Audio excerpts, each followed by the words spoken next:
퓨마의 발톱이 얼굴을 핥히고 피가 바닥에 튀었습니다. 콜로라도 야생동물 보호소는 공포로 얼어붙었어요. 이대로라면 모두 죽는다. 그때 덴버 동물병원에서 온 전화 한 통. 해결책을 찾았습니다. 석양이 물든 보호소 정문. 낡은 픽업 트럭에서 내린 것은 중간 크기의 개였어요. 이것이 해결책?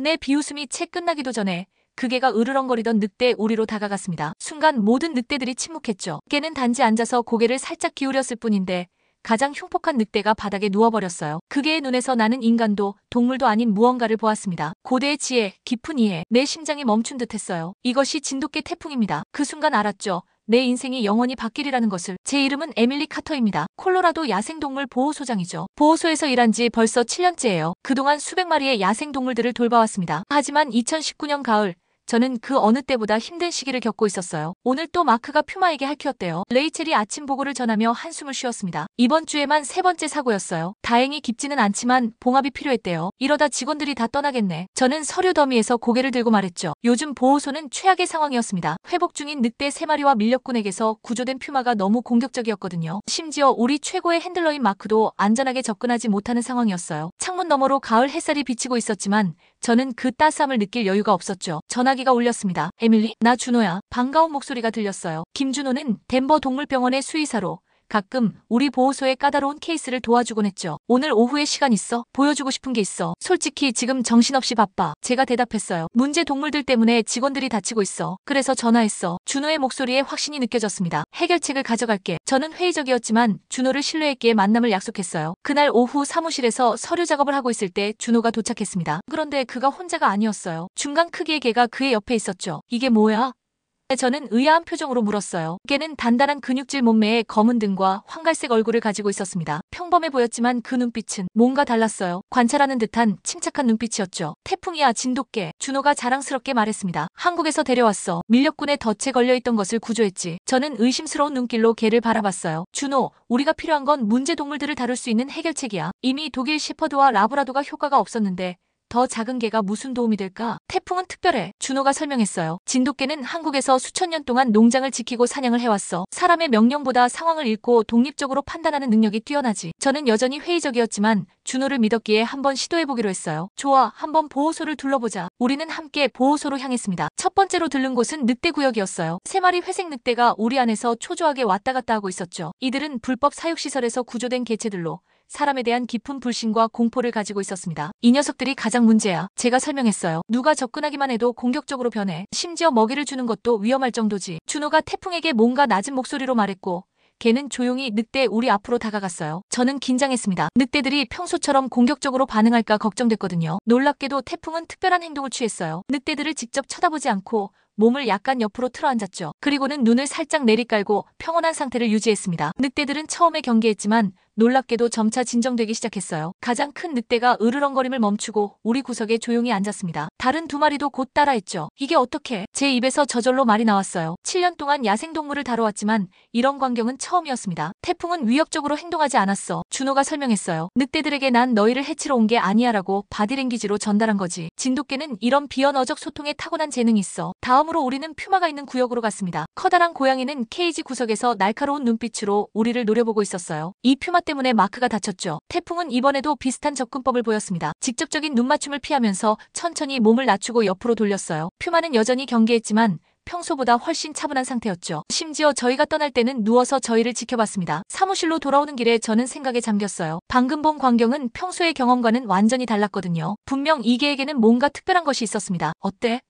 준호가 물었어요. 솔직히 놀랐어. 제가 인정했죠. 하지만 이게 우연일 수도 있잖아. 오늘 동물들이 그냥 컨디션이 좋았을 수도 있고. 일주일만 태풍을 데려가서 시도해봐. 준호가 제안했습니다. 비용은 내가 부담할게. 효과가 없으면 그때 데려가지. 저는 잠시 고민했어요. 사실 지금 상황에서는 어떤 도움이라도 필요했거든요. 무엇보다 태풍이 보여준 접근법은 흥미로웠습니다. 강압이나 통제가 아닌 일종의 공감과 소통에 기반한 방식이었으니까요. 좋아, 한번 시도해보자. 제가 결정했어요. 일주일 동안 태풍을 보호소에 두고 어떤 일이 일어나는지 지켜볼게. 준호는 기뻐했습니다. 후회하지 않을 거야. 태풍은 너희에게 많은 것을 가르쳐줄 거야. 가르쳐준다고?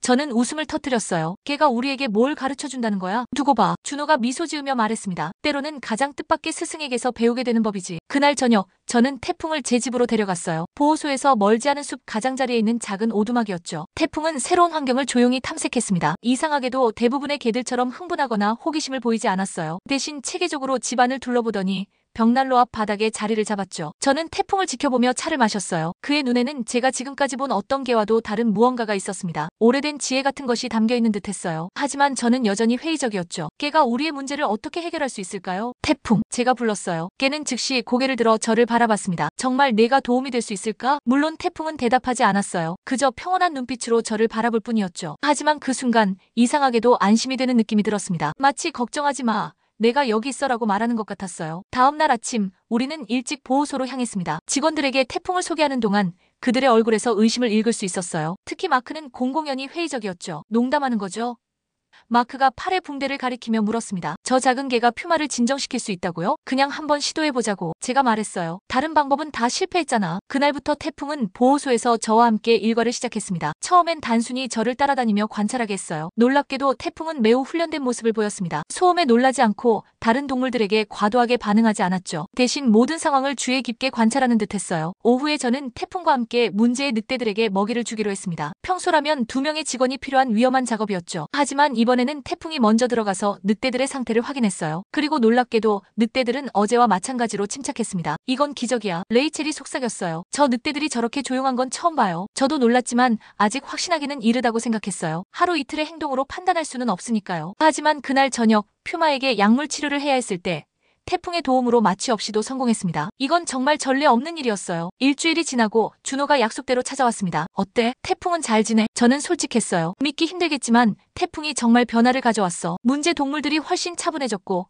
직원들도 더 안전하게 일할 수 있게 됐어. 준호는 미소를 지었어요. 그럼 태풍을 여기 두기로 한 거야? 저는 잠시 생각했습니다. 지난 일주일 동안 태풍은 단순한 개가 아니라 보호소의 중요한 일원이 되었어요. 그의 존재는 동물들뿐만 아니라 직원들에게도 긍정적인 영향을 미쳤죠. 네, 태풍은 여기 남을 거야. 제가 결정했어요. 우리에게 필요한 존재인 것 같아. 준호는 고개를 끄덕였습니다. 현명한 선택이야. 태풍은 특별한 능력을 가졌어. 그 능력을 여기서 발휘할 수 있을 거야. 그날 저녁 저는 태풍에게 빨간색 조끼를 입혔어요. 태풍 동물 행동 전문가라고 적힌 작은 배지가 달린 조끼였죠. 태풍은 처음에는 어색해했지만 곧 새로운 역할에 적응했습니다. 이렇게 저와 태풍의 여정이 시작되었어요. 그때는 몰랐지만 이것은 우리 보호소와 많은 야생동물들의 삶을 영원히 바꿀 첫 번째 발걸음이었습니다. 때로는 가장 뜻밖의 곳에서 희망이 찾아오는 법이니까요. 태풍이 보호소에 온 지 약 한 달이 지났을 무렵 예상치 못한 사건이 일어났어요. 그날은 유난히 바빴습니다. 콜로라도 북부에서 코요테 한 마리가 덫에 걸려 다친 채로 발견되어 우리 보호소로 이송되었거든요. 제가 처음 코요테를 봤을 때 그의 상태는 심각했어요. 오른쪽 뒷다리가 심하게 다쳐 있었고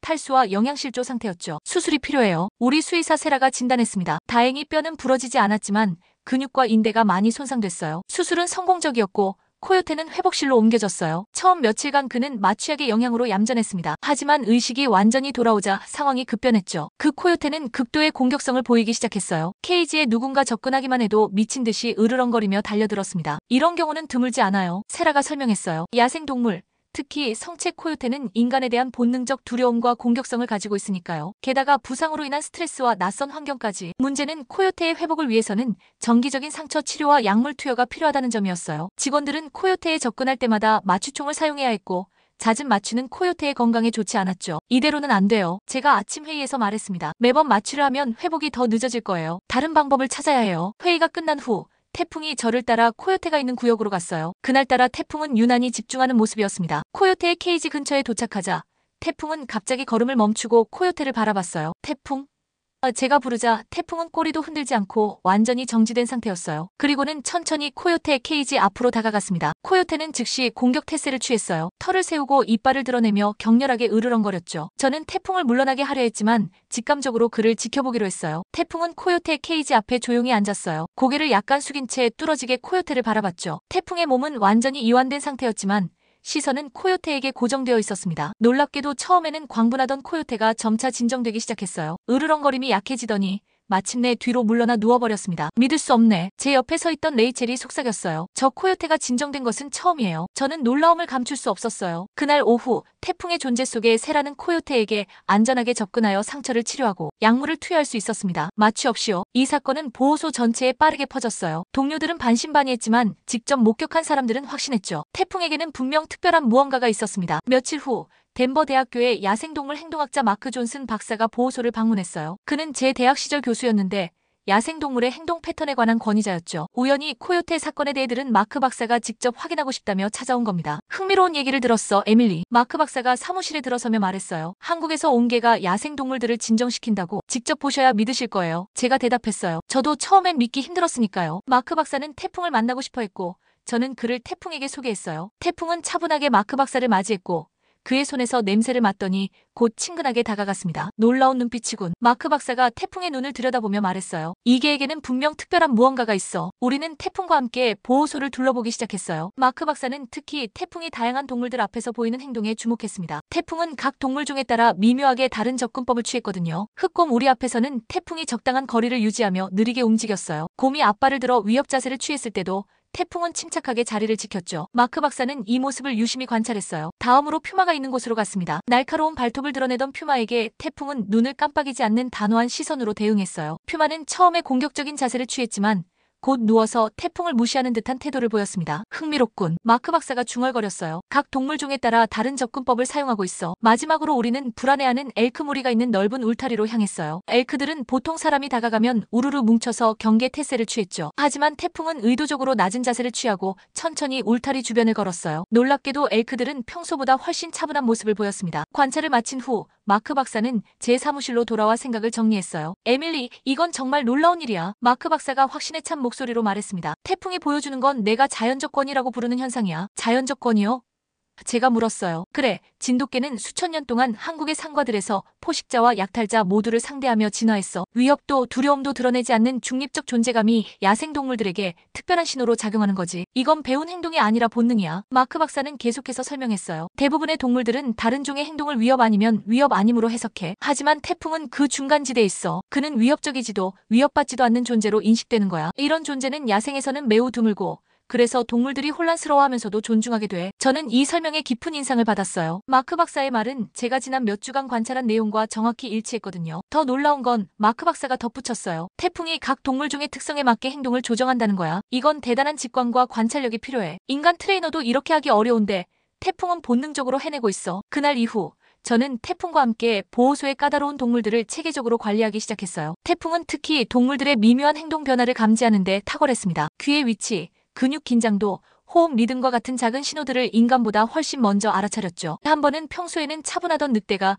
갑자기 공격적으로 변할 징후를 태풍이 미리 포착한 적이 있어요. 태풍이 갑자기 늑대 앞에서 낮은 자세를 취하고 저를 뒤로 밀어냈죠. 몇 초 후 늑대는 격렬하게 으르렁거리며 앞발로 우리를 치기 시작했어요. 만약 태풍이 없었다면 저는 분명 위험한 상황에 처했을 겁니다. 태풍은 다른 종의 언어를 해석하는 번역가 같아요. 제가 보호소 일지에 기록했어요. 인간은 알아차리지 못하는 신호들을 읽고 그에 맞게 반응하죠. 이건 단순한 훈련이나 경험을 넘어선 특별한 재능입니다. 점점 더 많은 직원들이 태풍의 능력을 인정하기 시작했어요. 처음에는 회의적이었던 마크조차 이제는 태풍을 최고의 동료라고 불렀죠. 특히 새로운 동물이 보호소에 들어올 때마다 태풍의 판단을 먼저 구하게 되었어요. 시간이 지날수록 태풍은 단순한 보조자가 아니라 보호소의 핵심 멤버가 되어갔습니다. 그의 존재는 동물들의 스트레스를 줄이고 치료와 재활 과정을 더 효율적으로 만들었죠. 무엇보다 태풍은 우리 인간 직원들에게 중요한 교훈을 주었어요. 동물과의 소통은 통제가 아닌 이해와 존중에서 비롯된다는 것을요. 마크 박사는 태풍에 대한 연구 논문을 준비하기 시작했고 저는 매일 태풍의 행동을 상세히 기록했어요. 특히 인상적이었던 건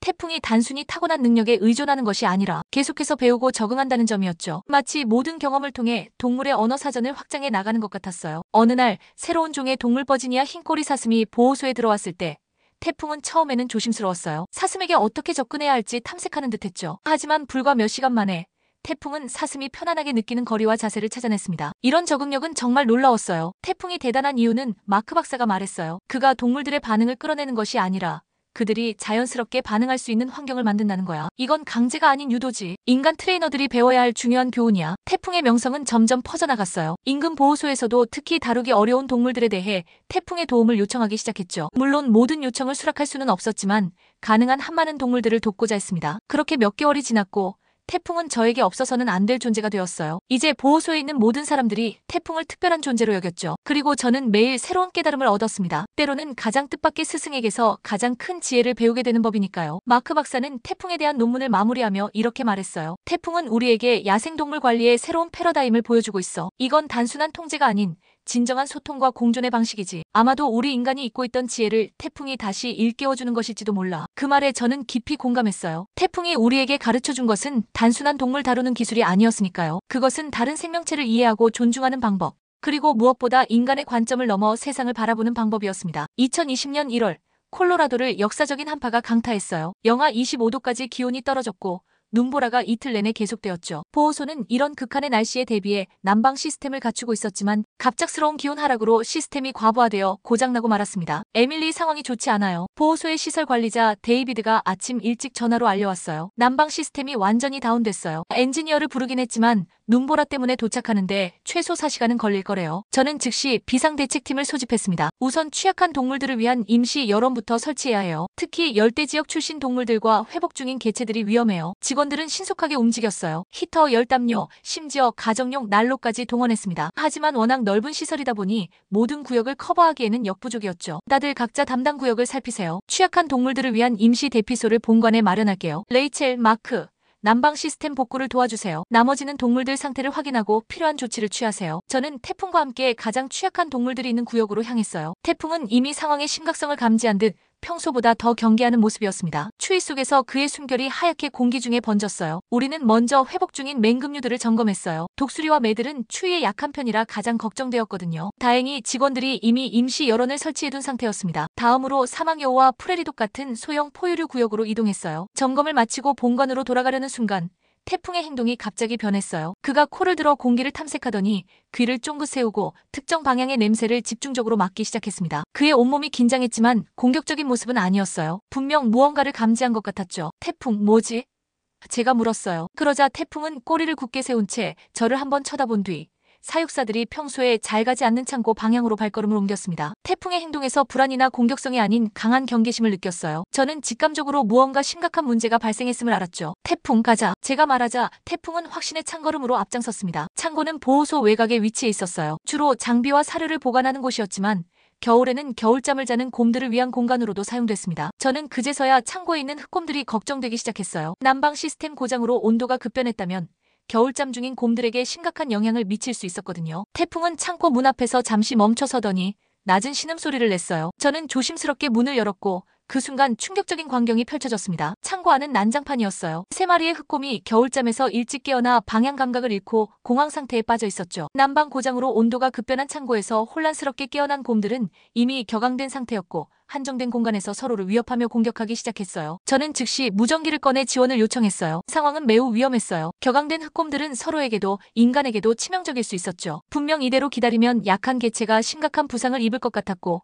마취팀이 도착하기까지는 최소 5분이 걸릴 상황이었습니다. 그 순간 태풍이 놀라운 행동을 보였어요. 제가 무어라 말하기도 전에 태풍은 창고 안으로 들어가 우리 가장자리에 자리를 잡았어요. 그리고 낮고 깊은 그르렁 소리로 곰들의 주의를 끌었습니다. 저는 숨을 죽이고 지켜볼 수밖에 없었어요. 태풍을 불러들이기엔 이미 늦었고 들어가서 직접 개입하기엔 너무 위험했으니까요. 태풍은 가장 공격적인 수컷곰을 응시하며 천천히 옆으로 움직이기 시작했어요. 처음에 곰은 태풍을 향해 으르렁거리며 위협했지만 태풍은 물러서지 않았죠. 오히려 자세를 낮추면서도 시선은 결코 피하지 않았습니다. 이 대치 상황이 몇 초간 이어졌어요. 놀랍게도 곰은 점차 공격성을 누그러뜨리더니 태풍에게서 주의를 돌렸습니다. 태풍은 곧바로 다른 두 곰에게도 비슷한 행동을 번갈아 취했어요. 마치 일종의 삼각관계를 형성하는 듯했죠. 각 곰에게 충분한 관심을 주면서도 서로에게서 주의를 돌리게 만드는 방식이었습니다. 이 움직임은 기적처럼 효과가 있었어요. 곰들의 주의가 자연스럽게 분산되었고 서로에 대한 공격을 멈추게 되었죠. 태풍은 계속해서 침착하게 공간을 가로지르며 곰들 사이의 에너지를 재분배했어요. 마치 숙련된 교통정리원처럼 각 곰들에게 여기서 기다려. 너는 저쪽으로 가라고 신호를 보내는 듯했습니다. 저는 창고 입구에서 이 놀라운 광경을 지켜보며 숨을 죽이고 있었어요. 곰들 사이에서 태풍은 너무나 작아 보였지만 그의 존재감은 전체 공간을 지배하고 있었습니다. 태풍의 눈에는 두려움이 아닌 깊은 집중과 이해가 담겨 있었어요. 마치 그가 곰들의 언어로 대화하는 듯했죠. 약 10분 후 마취팀이 도착했어요. 그들도 창고 안의 상황을 보고 놀라움을 감추지 못했습니다. 평소 같으면 3마리의 흥분한 곰들에게 접근하는 것은 극도로 위험한 작업이었을 테니까요. 하지만 태풍 덕분에 마취팀은 안전하게 입장해 가장 큰 수컷부터 차례로 마취 작업을 진행할 수 있었어요. 모든 곰들이 마취되고 안전하게 분리된 후 우리는 창고의 난방을 임시로 복구하고 온도를 적절하게 유지했어요. 다행히 곰들에게는 심각한 부상이 없었습니다. 20년간 야생동물을 다뤄왔지만 이런 건 처음 봤어요. 수석 사육사 레이첼이 감탄했어요. 태풍이 곰들 사이에서 일종의 중재자 역할을 한 거죠. 마치 그들의 언어로 대화하는 것 같았어요. 이 사건은 보호소 전체에 빠르게 퍼졌어요. 태풍이 흑곰 3마리의 싸움을 중재했다는 이야기는 처음에는 과장된 소문처럼 들렸을 테지만 직접 목격한 마취팀 멤버들의 증언으로 인해 모두가 믿게 되었죠. 그날 저녁 저는 보호소 일지에 이렇게 기록했어요. 오늘 태풍은 상상조차 할 수 없는 일을 해냈다. 그의 눈에서 나는 두려움이 아닌 깊은 집중과 이해를 보았다. 이것은 우리 인간이 이해하기 어려운 차원의 소통이다. 난방 시스템은 그날 밤 늦게 복구되었고 모든 동물들은 다행히 큰 문제 없이 위기를 넘겼어요. 하지만 이 사건은 우리 모두에게 깊은 인상을 남겼습니다. 특히 저에게는 태풍에 대한 새로운 시각을 갖게 해주었어요. 그날 밤 집으로 돌아와 벽난로 앞에 앉아 태풍의 머리를 쓰다듬으며 생각했어요. 이 작은 개가 어떻게 3마리의 흑곰을 진정시킬 수 있었을까? 어떻게 그들의 언어를 이해하고 소통할 수 있었을까? 마크 박사가 말한 자연적 권위는 분명 태풍에게 있었지만 그것만으로는 설명이 부족했어요. 태풍에게는 그 이상의 무언가가 있었습니다. 넌 정말 특별한 존재야, 태풍. 제가 속삭였어요. 태풍은 그저 평온한 눈빛으로 저를 바라볼 뿐이었지만 그 눈에는 오랜 세월 동안 축적된 지혜가 담겨있는 듯했습니다. 다음 날 아침 마크 박사가 보호소를 방문했어요. 그는 어제의 사건에 대해 듣고 즉시 달려왔다고 했죠. 에밀리, 흑곰 사건에 대해 들었어. 마크 박사가 흥분된 목소리로 말했어요. 이건 정말 놀라운 일이야. 개가 3마리의 흑곰 싸움을 중재하다니. 학술적으로도 유례가 없는 사례야. 직접 봤어야 했어요. 제가 대답했어요. 태풍은 마치 흑곰들과 대화하는 것 같았어요. 그들의 에너지를 읽고 각각에게 적절한 신호를 보내면서 전체 상황을 조율했죠. 마크 박사는 깊은 생각에 잠겼어요. 이건 단순한 행동 훈련이나 본능을 넘어선 거야. 생태계의 중재자 같은 역할을 하고 있어. 그날 오후 마크 박사는 태풍과 함께 여러 동물들을 관찰했어요. 특히 곰들이 마취에서 깨어난 후에 상호작용에 주목했죠. 놀랍게도 곰들은 태풍에게 특별한 존중을 보이는 듯했어요. 공격성이나 두려움이 아닌 일종의 인정 같은 것이었죠. 이건 정말 특별한 경우야, 마크 박사가 말했어요. 태풍이 곰들 사이에서 일종의 서열을 확립한 것 같아. 하지만 그건 힘이나 위협에 기반한 것이 아니라 일종의 상호 존중과 균형에 기반한 거지. 저는 그의 말에 깊이 공감했어요. 태풍이 보여준 것은 단순한 동물 통제 기술이 아니었으니까요. 그것은 서로 다른 생명체 간의 조화와 균형을 이해하고 촉진하는 능력이었습니다. 이 사건 이후 태풍은 보호소에서 더욱 중요한 역할을 맡게 되었어요. 특히 동물들 간의 갈등이 있을 때 태풍의 도움을 요청하게 되었죠. 직원들은 태풍을 평화의 대사라고 부르기 시작했고 저는 그 별명이 정말 적절하다고 생각했어요. 무엇보다 중요한 것은 태풍이 우리 모두에게 가르쳐준 교훈이었습니다. 자연은 항상 경쟁과 지배만으로 이루어진 것이 아니라 균형과 조화도 중요한 요소라는 것이죠. 그리고 때로는 가장 작은 존재가 가장 큰 지혜를 가지고 있을 수 있다는 것을요.